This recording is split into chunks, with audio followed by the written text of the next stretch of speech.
Welcome to the HMO Property Show. By investors, for investors. Catch us weekly as we discuss all things cash flow positive property investing. Whether you're a seasoned investor, a new landlord, or just curious about property investing, this is the podcast for you. Sponsored by the Co-Living Collective, your trusted partner in creating vibrant and sustainable shared living experiences. Visit us at colivingcollective.com.au to learn more.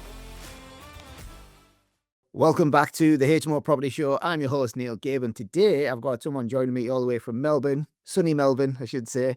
It's Jo Agresta from Abodey. Jo, welcome to the podcast. Thank you so much for having me. You're very welcome. I like to bring new people onto the podcast that are in different segments of real estate to give my audience visuals about what people are doing out there in the market, because real estate it's a pretty broad topic, isn't it, when you think about it? Oh, it's massive. You've worked in some different areas. You've been a real estate agent. You've been an insurance broker, I believe. Yeah, correct. You're in the prop tech space.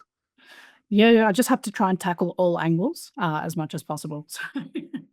Are you still working as a real estate agent or insurance, or are you just doing the prop tech stuff now? No, prop tech full time now. So CEO and founder of Abodey. So me and my co-founder Anand, he is the CTO, and we've built property technology. But I was in the insurance space for a long time, like 9 years, and then I moved into buyers advocacy and then into prop tech. So I kind of transitioned that BA role into prop tech. Beautiful. And I'm guessing working in them two different industries before you go into the prop tech, it gives you a bit of a holistic view about what's going on out there too. Yeah, 100%. I think there was a lot to learn from, like when I think about my time in real estate, it's very much the Wild West is what I still think of it as. You can still do your buying, your selling, your wheeling and dealing. And there's, in terms of like corporate structure, there's a little bit less of that, especially if you're working for like your smaller businesses. But I worked at Century 21 and at Ray White in my time in real estate. And then when I moved into insurance, I worked at RACV and I walked into a world of just complete corporate structure. So I just worked my way up the ranks from team management up to product management. And that's where I ended my time there. And there was a lot of synergies that I'm like, if we just had this corporate structure in the real estate world, we'd probably get a lot more done. And that's kind of what I'm enjoying about the prop tech space. Right, interesting. So what made you get into real estate in the first place then? It's really random. So I finished high school and I was going to take a gap year. I was meant to be a school teacher. So I got into university. I didn't want to go to uni. I'd had enough of studying. So I took a gap year and I interviewed at Century 21 to be a receptionist. And I did my interview and my boss at the time, she said, you're very well spoken. Have you thought about being an agent? And I said, no, not really. And she said, well, we'll go get your license and we'll train you. So it kind of just happened by chance. I wasn't looking to be an agent. It wasn't something I'd considered. My family's in the building industry, so I'd kind of always thought I'd stay away from property, given everything I'd had to do with them in the past. And then I just developed a real passion for it. So it's like I got my license. I started, doing my training with Century 21. They were really excellent. And then dealing with customers and helping them find, their biggest asset and being on that journey with them was really cool. And I'm like, oh, I'm such a young age. But there was a lot of influencing factors in that. I was so young. I was 18. And then I did that up until, 24, 25. And I kind of grew up in that industry in a sense. So it was weird to come out of it and then go into a corporate role where things were just wildly different from, we need you to go home at 5 o'clock versus you don't go home until the deal's done. So it's a bit of culture shock. I'm like, are you sure you want me to go home? They're like, go home, stop working. I'm like, oh, okay. So what made you transition from working in real estate? Because it's a pretty big change, isn't it? You've been in real estate, people focused, outcome focused, building relationships, and then moving into the insurance space. It feels totally different from where I'm sitting. Am I right? Yeah, no, it was a big change. So what happened was I kind of got to a point where I really enjoyed real estate. There was a bit of a recession going on. So this was about 2011, 2010, 2011, 2012, where the market was really tough for sellers. So buyers were scarce. Whoever was buying property, you had to do a lot of work and a lot of effort to convert these sales. We kind of rode that hump and rode that wave. And then when I moved to Ray White, I really enjoyed working down on because then I started working in the peninsula at Carrum Downs, and it was a totally different game of properties. And I thought, I think I just need something a little bit more stable. So I sold a really big property and got a lot of commission and thought, okay, that's paid off everything. Plus it's given me money in the bank. That's it. I'm going to end my career in real estate here.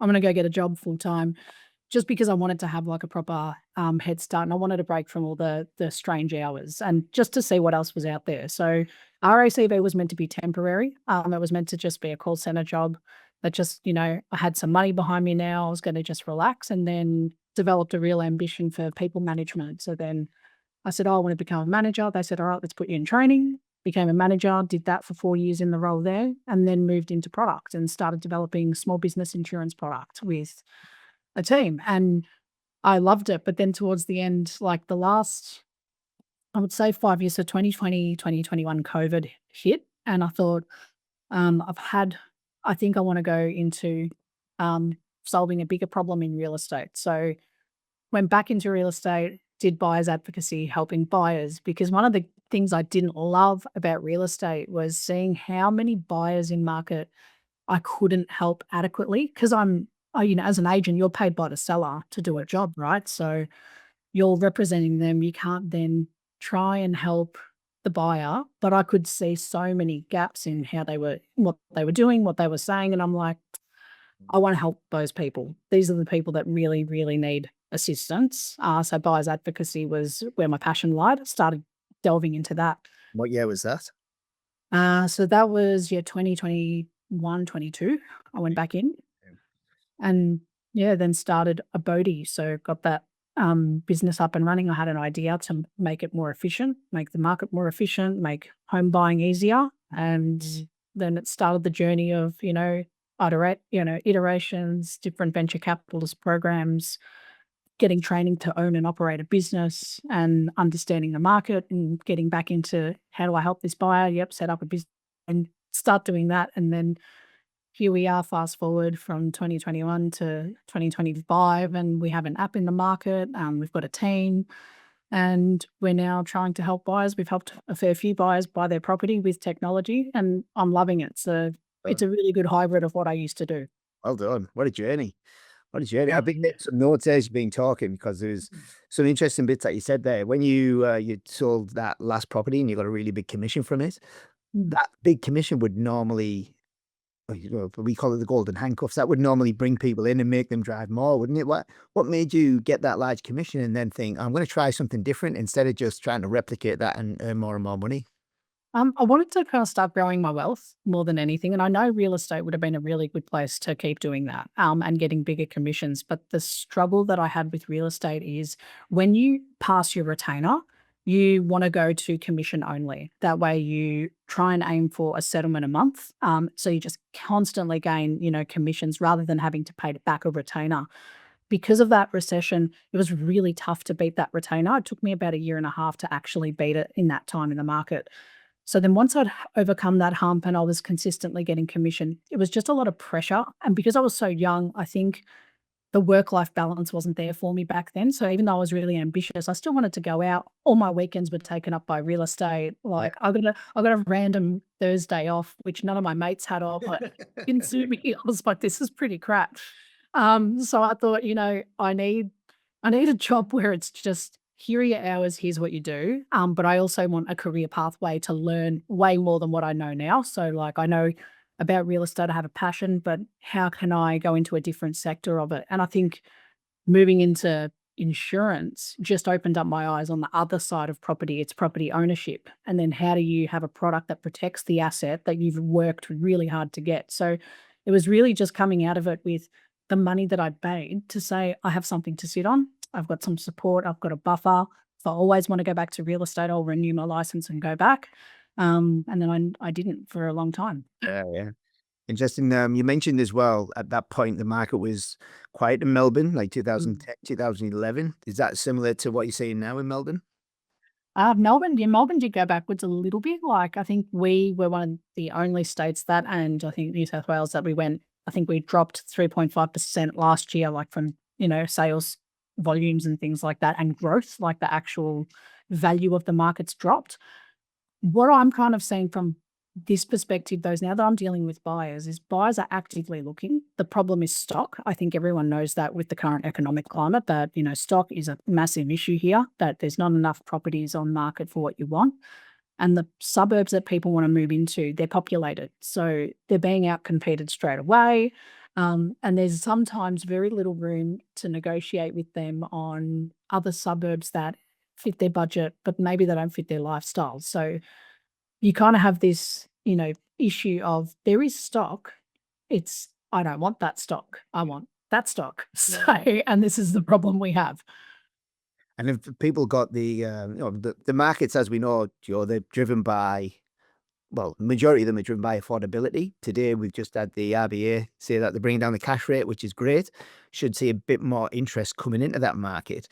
Has affordability been an issue in Melbourne? Because the prices of real estate over there, they've always been historically higher than Perth. So is affordability an issue, or are people just really driven about amenity and infrastructure and being close to them cafe strips and lifestyle sort of areas? Look, it's hard because you've got to think like the people I deal with in market are your first time, second time buyers, and they're buying for owner occupancy. And the trouble with that market is you're also competing with investors. So investors have the capital, they have that affordability, and cash flow to be able to pull the trump card and say, I'm buying this house. They can outcompete and they can outdo all of those, first time, second time buyers. Where affordability can be a challenge at the moment is the fact that the jobs, like the job market, like our pay in regular jobs is not meeting the mark. And it's the toughest it's ever been to be 30 years old. So I think the difference is like 15% at the moment that, when our parents or, my parents would have been buying property, I think the gap's always been about 2-3%, right? Of how much you get paid versus how much a property's worth and what kind of deposit you need. Now, fast forward, our jobs are not moving up at the same rate for the payment like that we actually need. Market's gone up, interest rates have gone up. We're probably going to get a little bit of relief with, the interest rates, our RBA's announcement today. But that affordability is becoming more challenging for home buyers because if you're a single person wanting to buy, you need to have a really stable job. You really need to prove that you've saved or that you can maintain a loan with the job you have. And what I'm seeing in the market is some singles just holding off or using parents as guarantors. There's a lot of different ways people are trying to prove to the bank that they can afford that asset, they can afford to buy a home. And it's some things that I think we probably wouldn't have considered 10 years ago. We probably didn't need mum or dad to do guarantor, maybe only in a rare circumstance, especially with two incomes. But now it's becoming like if you don't have the bank of mum and dad to rely on, or you can't stay at home and keep saving, then you're looking at a long-term solution and path to market, which is opening up things like rentvesting, which is interesting. So yeah, there's been new things I've seen in market in the last 10 years that didn't exist, or maybe they existed but didn't have a label, that have come to light to try and help people into their first investment or into their first home. And I think it's just finding a way to get into the market is the biggest key here. Yes. The government are bringing out incentives as well. I think they just brought out the buyer assist program, where they take equity in the property for a certain amount of time. That wasn't available previously as well. So the government are actually putting their hands in the pockets and giving us back some of our hard-earned taxpayer dollars to help people get into property, right? So Yeah, that's right. and we say it's the government helping, but we're kind of helping because we're paying the tax and putting it back into other people. But that's probably a whole different podcast for another day. Yeah, I was like that. We could open that up. You might not get me off the podcast. I think we're both passionate about the same things, right? Yeah. So I'm guessing with the younger crowd trying to get into the market, then you've got the more established, the mum and dads, the kind of 40 plus that have got good incomes, probably had purchase a property when it was cheaper. Yeah. They've seen capital growth, so they've got equity to then move into other properties and they're upsizing their lives into better areas. But then that's leaving the suburbs that the younger generation are seen as unreliable or undesirable, sorry. Oh, 100%. And I think it's going to always be a bit of a challenge, like as this has always been a problem for our parents, probably their parents. Anyone who's kind of lived before us has the same problem. It's, they're going to try and live here, and it's all the young people want to live there. And it's really like part of what we're doing at Abodey is like lifestyle is such a big part of this purchasing decision. And to give a good example of this, I've got a couple of clients on our books that, are older, so in their, late 50s, late 50s, early 60s, and they're looking for their retirement forever home. They're like, this is the last place I'm going to own and have, and I'm going to retire out here, looking in this suburb that's right by the beach. But then I have another person who's in their 30s, 35, they're a young single. They are also looking to live in the same area, in the same budget. Really two different lifestyle situations, two different lots of reasoning as to why they're living there. One looking at long-term, living and retirement plan, and the other one looking at something that they'll maybe keep for 5 to 7 years before they find a partner or they find another reason to upgrade their home. So I feel like you see so many personalities, so many different types of people in market, but unfortunately competition is really tough at the moment because them two are competing in the same budget, in the same location. Who gets the property is probably the person that has a lot more equity, capital growth behind them versus your first time buyer who doesn't have much of that credibility yet. And they're subject to they're pre-approved and subject to finance. And as we know, that's less desirable than someone who can come in and say, I'm unconditional. I want the house. Love it. Brainer. Great answer. Let's talk about Abodey then, because we haven't even got there yet. We've been talking about the market and everything else that's going on. What's Abodey? What made you get into it? What impacts it having? And what are the results that you're having along the way as well? And no, thanks for asking. I think the best thing I can say with Abodey is we started this business, like I said, my career background now. And part of the problems I see is that buyers didn't have this support in market when they're buying their biggest asset. So I delved into a bit of research. We actually conducted our own market research, surveyed 300 home buyers and asked, buyers who had been on the market at the time or had already purchased, what were the problems they were seeing? What was the biggest challenge? What was good? What was bad? What was great?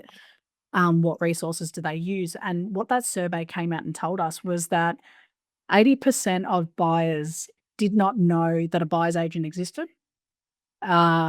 The second question was, would you use a buyer's agent now that you know what it is? That same 80% said yes. And then we told them about the pricing model for buyer's agents and said, would you still use a buyer's agent? That 80% dropped to 20%. Yeah. And I said, this is the problem. People are chasing assistance, and it has to be affordable assistance. There was a bit of resistance, right, with the transition because buyer's agents are very big in the US. That's just part of their legislation, their law. Everyone has to have a buyer's agent. Everyone has to have a seller's agent in most states when they're buying real estate. Here, however, we've always relied on the real estate agent. And like I said earlier, if I go back to thinking when I was an agent, I could not help a buyer the same way I could help a seller. Yep. Because I'm representing the seller. It was only on the odd occasion that I didn't have a listing in my name that I was maybe representing one of my colleagues, and I met a buyer that I would be able to help them try and negotiate and get a property. But at the end of the day, you're not really assisting them. So the passion really came from watching so many buyers make those mistakes, the data then telling us that people want support, can't afford it. And on top of that, the problem that is represented in the market is that 45% of people overpay for their property by about $30,000 or more. That's on average. That's in 2022. Finder did a big research survey on this. 1 in 3 buyers end up not only overpaying, but they regret buying their home. And I just think 1 in 3, if that's just 1,000 people that were surveyed, imagine you surveyed Australia and asked that same question, who'd purchased. That'd be wild if that's 1 in 3. Yeah. So that's terrible. We spend a lot of the time, especially when it's your first home, you're spending 2-3 years saving for a home. And in some cases now it's longer. And then to go out, buy that home, have that excitement happen, and then immediately regret it because they regret the suburb. They regret how much they paid, or they question how much they paid for it. Mm-hmm. And there's this remorse and this, I didn't think I did a very good job here. And they're a bit regretful. And I'm like, you can't walk around buying homes like this. Is terrible. So Gets them to pay that much then? Is it spur of the moment, emotional connection, the fear of missing out, all of the above?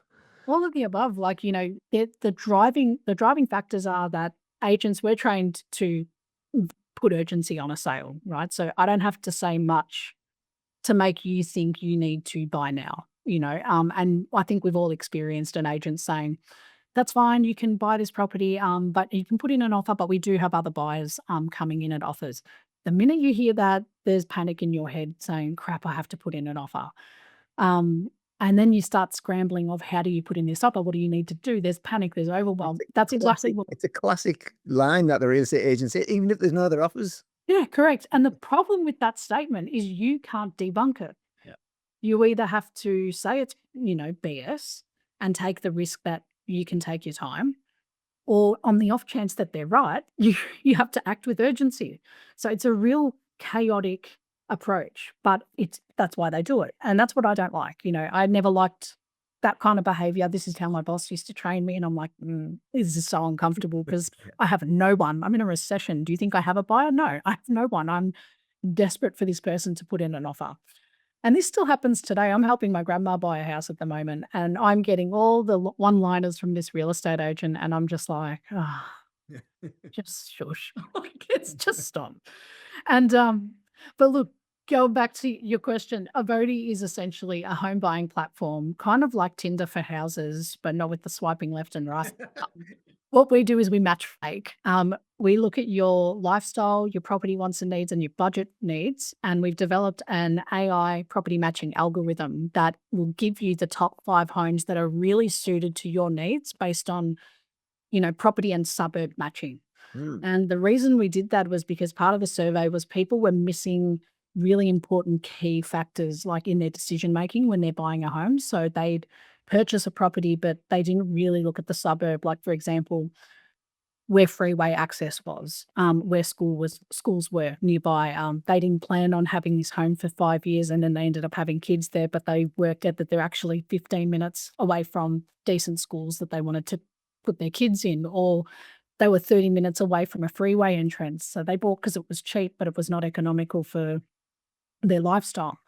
So what we introduced is this matchmaking kind of algorithm that we were able to prove with our very first MVP work. So in it was 2023, we published just a really crappy website to help people, right? It was very tacked together. Me and my co-founder just said, let's just try it. Gotta start somewhere, right? Got to start somewhere before you spend all your money. And we got 25 buyers through who all found properties with us, purchased a property within 6 weeks or less, and saved 30,000 on average for their sale. So we kind of thought we've cracked a bit of a code here on timing for buying a home, like the process and the methodology, but also picking homes that are really suited to that person and getting it right. And we had to do so much testing to make sure it's right. And then that's when we fast forward now, we had really good success in that 2023 period. We published it into a mobile app, which is called Abodey AI. And that's now helping people buy property, but it also helps connect them to all the professionals they need. So that's your buyer's agents, conveyancers, building and pest inspectors, mortgage brokers, and removalists. So we want to try and encompass all the support you need in one place, the property matching in one place to help you just get into your home faster while saving money. Perfect. Love it. Love it. So Love the thought. or the tool for the AI, what do you call it? AI property matching algorithm. Yeah. For that to understand, I'm guessing that the client or the user needs to input a lot of data about their lifestyle, their hobbies, where they work, etc., etc., etc. So you're collecting quite a bit of data there as well, which is probably useful in other ways too.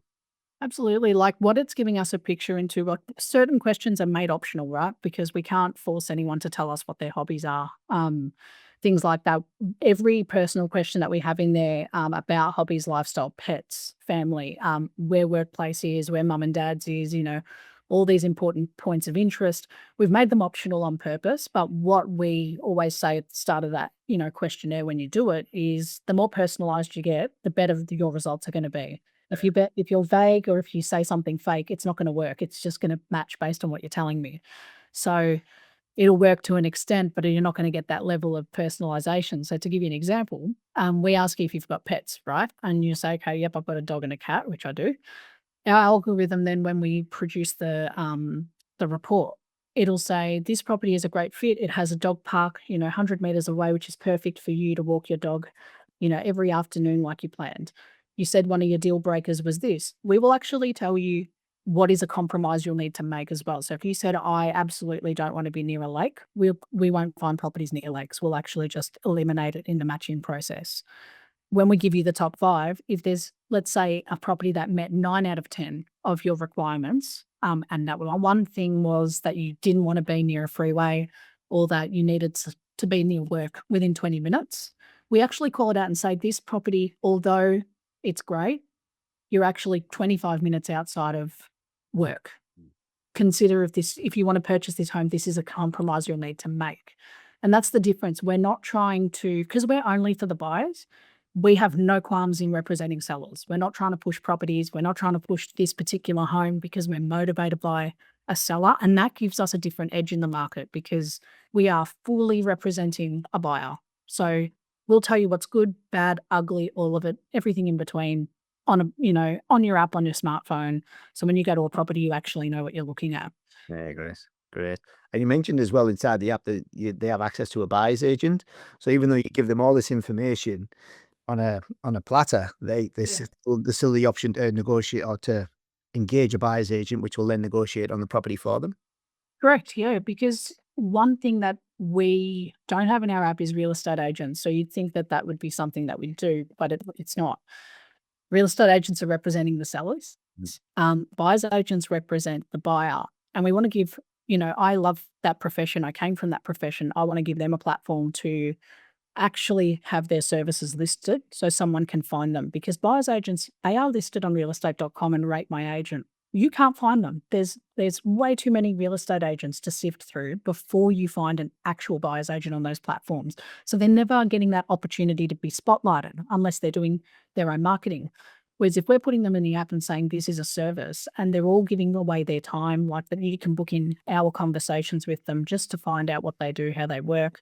We've interviewed them on our podcast so the listener can have like some sort of understanding of the profession and what they do. And we're finding some, good interest there with buyers, that people who've never really considered advocacy before are now considering advocacy, or they're looking at investment properties. So for our product, it's really good because whether they're looking for a home or just looking for a trusted professional, they can find it in our platform. Yeah, great. And I was just about to say, do you do for investment property as well? But you did mention their investment. So you do people looking for their own principal place of residence and investment properties too? So our app doesn't currently do investment properties like matching wise. It works conceptually. You can look for investment, but the questions aren't really targeting that investment route. What we're working on instead is we have another side of our business, the B2B part. And what we found is that professionals have taken a very big interest in our data and our matching, but they want it for their clients, kind of to give them an edge in in their profession. So we've started building a solution for buyers advocates through our partners with hotspotting.com.au. So they do like a lot of aggregate data. They've been around for a long time. They're a great business. And we've been working with them on a project to help solve this problem for buyers advocates. And at the same time, we're doing our own project for finance professionals. So what we can see with this algorithm is, and it's interesting, our B2B product, when we're looking at our downloads, so had a few hundred downloads, there's about 20% of them that are professionals trying to use it. And then because we're doing sales calls and follow-up, we're talking to them and they're saying, I just want to do this for my customer. Do you have an agent login? And I said, no, we don't, but hold that thought. Let's start developing. So we're back in development again for that product. Great. And are you Australia-wide or are you just in Victoria currently? No, Australia-wide straight away. Just because it's an online business, we have the beauty of listings. So we're partnered with PropTrack, which is realestate.com. We get all the listings from realestate.com. Also partnered with Landchecker, also partnered with ABS and Hotspotting. So all the data providers are nationwide straight away. So it actually allowed us to be available nationwide, which was great. All of our professionals that we have on the app, with the exception of removalists, service nationwide as well. Beautiful. I'm guessing insurance companies are in there. You'd be surprised. Not yet. We wanted to get, yes. You know why? There's a whole reason behind it. Because even in our app, we wanted to give people the benefit of choice. It's really hard to onboard a set of professionals who all understand that they might not be the only professional that's well suited to someone, and they are okay with not having exclusivity. So it's not like we have one mortgage broker, like it's not Mortgage Choice has the domination of our services. That's the only brokers we service. We want people to have options.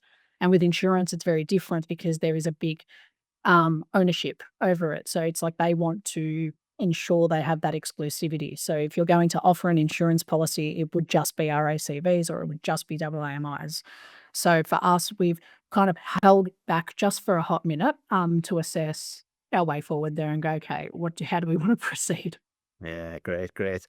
You have mentioned a few things that are coming in the future. What else have you got coming in the future that we haven't discussed just yet? Future wise, I think there's a lot of stuff on our playbook that I think we'd be here all afternoon talking about what would be what would be coming up. But immediately this year, What are the for top 20 three? What are the top three most exciting things that you're going to do this year then? this year for us, it's definitely the B2B portals for your mortgage broker finance professionals. Being able to log in and do matching for their customers and generating reporting, that's really robust. So that's going to give them the ability to talk to a customer. For example, we have a lot of brokers that have buyers that treat them kind of like their real estate psychologist because they don't trust the real estate agent. They haven't adopted advisor agents. They're talking to the broker about property and asking them, what's my property worth? This data, that data. We're now giving them that platform and saying, use our platform and then direct the buyer to Abodey AI as an app and have these two things marry up. So we're really excited to see the synergy of B2C and B2B come together to service buyers and help them actually move through the market quicker through our professionals as well. One of the more exciting things we've got coming up as well is on the B2C side of the business. So this is the app. We've got a whole bunch of cool developments. Property search is something that's very close. So at the moment we do matching, which means you give us your data, we find the properties for you. What we're introducing is property search. So imagine that you're at an open or you're going to an open and you find a property, maybe you're going for a walk, you see an address, you type in the address and already it's telling you based on all your data how good or bad that property is, regardless of, what you've said you wanted. You've found an address. We're now going to tell you if it's good or bad. Yeah. And it's going to give a very different type of result. So I'm really excited to see that come to light. So that's a couple of months away. And then the rest is our project results meeting. Do we see people going down the street and thinking that's a perfect house for me, knocking on the door and seeing if the vendor wants to sell? Correct. That's it. So how can I get this happening? These estate agents, everyone would go, no, please. 100%. I think that's going to be a really cool thing though, like our goal is there's so many features I could go into because there's so many nuances, but the overarching project is giving professionals a platform to help buyers, giving our B2C customers some really cool features like property search. We've also got document storage, secure document sharing. That's another pathway that we really, really want to hone in on because we know that data sharing is a big problem. So having a place to upload all your sensitive documents is vital, and not a lot of professionals are using something. If their aggregator doesn't provide it or they're not paying for something, it ends up being emails, and it's just not good for real estate. So we've got some secure document sharing kind of coming up in the pipeline. And then hotspotting is one of our bigger projects that we're really excited to roll out. That should be in at the end of March, start of April. Beautiful. All happening. Yeah, we like to be extremely busy and have no sleep. The life of a startup and scale up, right? Oh, 100%. It's like we like that. It's like we did this and then we thought, oh, now we just have to manage it. Oh no, now we should develop something else. And now we should. But look, it's good. It's so much fun. Yeah, and being an AI, what's the word I'm looking for? Like an AI centered business, a business that's kind of revolving around AI. Where do you see the future of AI taking real estate in general? Can you see things that are happening that are not quite out there yet? Yeah, I can. Look, I think the PropTech space is only growing. I'm one in a few businesses or, a lot of businesses that are trying to solve different problems with AI. I think the challenges that will come in is updating the legislation. I'm waiting for the day that all of us, because AI is ChatGPT is new still relatively, it's evolving daily. There's not a lot of legalities around, how it can be used and the limitations. Like they're slowly coming out. But then I think where we're going to be challenged, in particular Australia, is we've got the real estate Real Estate Act of 1980 sitting there. It's the same. It hasn't got anything that talks about technology, AI, not even computers or websites. We need something in there. And the minute that prop tech becomes part of that discussion and part of legislation, it's going to probably change the way we've created a lot of our products, but it could be for the better. So I think AI has a massive space in real estate. We're probably one of the biggest industries that only, I think I was talking to um, another buyer's agent yesterday, and we were having this same discussion, and we were like one of the lowest digital footprint industries in Australia. We only have like 20% of our nation in the real estate industry that actually uses digital solutions. Everything else is, Still good. yeah, real estate's extremely backwards compared to other corporates that are 80% of a digital footprint. And it makes sense because the concept of real estate, buying a home, has not had to change in a long time. Realestate.com was the mover and shaker about 30 years ago. You know, they took going to a real estate, like if you wanted to buy a home, you had to go to the shop, you had to go to the real estate place, you had to go look at the flyers, look at the window, then talk to the agent, then go to the property. Realestate.com totally transformed that and said, don't go anywhere, just look at your computer and you've got a property, you know? And I think all of us prop techs are saying, how can we shake up this industry in a different way? How do we improve it? How do we enhance it? And I think, you know, it is going to keep changing and evolving. It's just going to be, it's going to get very cool, I think. There's a lot of stuff happening. I just am waiting for legislation to kick in and see what they're going to say yes and no to. Yeah. I think we look at, like you mentioned there, realestate.com changed the game. So the power of the internet, the power of the smartphone as well. And everyone's now got everything in the palm of the hand. And then throw in artificial intelligence and just the way it's evolving at the minute is That's fun. Like we have to, like our systems are so agile. Like one of the things we've had to be really smart, and like my co-founder Arnon, he's brilliant. The way he's architected the systems is unbelievable.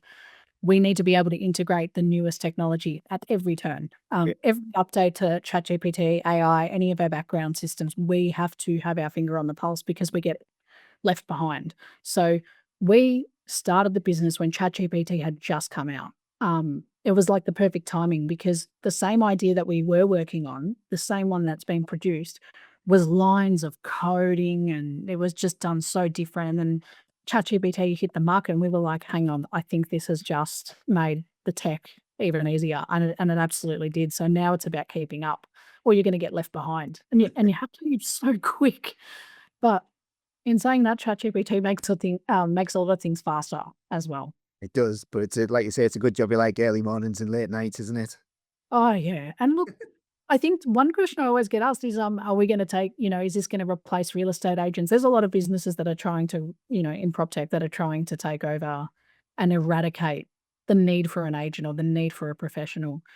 And, you know, I only want to say this because I'm so passionate about it. You cannot, like AI and people, in my opinion, AI makes people's jobs more efficient. That's how we use it. It's an efficiency. If we can make that professional spend more time with a client, or we can spend more time with people and enhancing technology and making it better and making property buying easier, while all of the mundane tasks are automated, or that data analysis can be more accurate because you've got a machine drawing conclusions, mathematical and scientific conclusions from data. And all I'm doing as a professional is adding my experience, my lived experience, human to human. I can feel your emotions, empathize with you, and try and assist. I feel like we're never going to be able to replace that unless we ourselves become androids, which God forbid. Gonna happen. Like you said, you took the words off the tip of my tongue there. I was going to say people will always prefer that human to human interaction. It will, you know, replace transactional roles, I believe, and where there's still a role that's required to build a relationship, like real estate agency, buyer's agents, all them type of things. I think there'll always be a space for that. But, you know, AI will definitely, is already disrupting so many industries, right? And it's already making people, it forces people to upskill as well because it replaces some of the jobs that people probably would just like, I'll just do that because it's easy. But now you need to upskill or you're going to be out of work because this thing's going to replace you. Well, it's true. Like if you think of some of the roles, even, you know, at my time at RACV, we had people that did data entry full time that was a 60, 70K job to sit there and do data entry and retention and all those activities. That's gone. Those people, who sit behind the computer and just manual handle all those tasks, it's not really needed. But what is needed is the human to intervene when the machine gets it wrong and fix it. And these are the jobs that I'm seeing pop up more and more, is someone who probably has a bit more of a management role or a supervisor role in those areas, and just make sure that things are running the way they should be. So it is making new jobs, creating new jobs. Like up until 2 years ago, we didn't have prompt engineers as predominantly as we do now. Now everyone wants to do something in AI. Prompt engineering seems to be the gateway into AI. And Engineer, is that what they call them? yeah, prompt engineer. So how do you structure a prompt to get a specific outcome? And how many prompts can you put into ChatGPT so then you're covering every possible answer based on what people enter in? How do you structure a good output? Yep, So I've heard there's that before. There you go. Yeah, there's a job for everything. We do a lot of it in our role. Like, that's how we've had to create our own GPT, because that's what it is. So, we've created our own environment based on all the prompts. Like, everything is engineered to a T. Everything we think of, everything in our matching and how we produce a response, like as if, talking to a person, all of that's structured and tested and, prompt engineered to a T. Beautiful. Good stuff. Jo, I've really enjoyed this conversation today. I didn't expect us to go in the places that we did, talking about the market, etc. Before I let you go, though, tell us a little bit about your podcast, because I'm going to be on there soon as well, aren't I? Yeah, I'm very excited to have you on. And again, this is going to be a totally different conversation. So it's cool. But no, our podcast is aimed at, your first time, second time buyers, people that are looking to break into home buying, but have no idea where to begin. And maybe the podcast is the right place to start, which is what we find. And it's interviewing professionals, experts in different verticals throughout real estate to help buyers understand what options do they have on market if they're looking at house and land, if they're looking at investing, if they're looking at owner occupancy, or maybe they're just looking at a first-time investment, exploring what all these professionals do in the market who are really good at what they do, breaking it down with no jargon and no BS, because we're called the No BS Real Estate Podcast. So you can tune in and know that you're going to understand what the episode and the topic's about, and you walk away knowing a bit more than you left, when you started the episode. Fantastic. Well, I'm looking forward to being on there soon. And thank you so much for coming on the podcast today. It's been a great conversation. I think everyone will have enjoyed that. Oh, thank you. No, thank you so much for having me, Neil. It's so good to be here. And I'm so excited to have another chat with you on my podcast. How cool. Fantastic. Thanks, Jo. Thank you so much. Thanks for watching. Make sure you tune in the same time next week so you can stay up to date with all cash flow positive property updates.